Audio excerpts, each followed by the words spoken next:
আসসালামু আলাইকুম। তো সবাইকে জানাই শুভ সকাল। সকালবেলা আমি আমাদের গ্রাম থেকে চকে নামলাম। তো গাইজ দেখেন, এই যে ধান খেতে ধান বাড়িয়ে গেছে আর কুয়াশা ভেজা ঘাস, সত্যি অনেক ভালো লাগতেছে।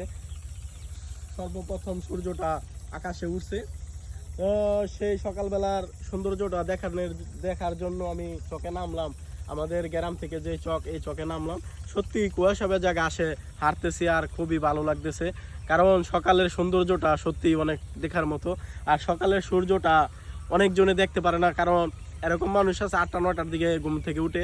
আর আমার অভ্যাস, তো আমি ফজরের আজান দিলে ঘুম থেকে উঠে যাই। তো গাইস, সকালের সৌন্দর্যটা দেখানোর জন্য আজ চকে নামলাম। সত্যি অসাধারণ, কারণ সকালের পরিবেশটা, চকটা সত্যি অনেক সুন্দর লাগে, অনেক ভালো লাগে। তো দেখেন গাইস, আবার আমি দেখাই যে এটি হলো ধান ক্ষেত আর কুয়াশা পড়ে আছে, অনেক ভালো লাগতেছে। আর এটা হলো এই যে সূর্য মামা সকালের, সবাইকে জানাই শুভ সকাল এবং সকালের অভিনন্দন। আসসালামু আলাইকুম ওয়া রাহমাতুল্লাহি।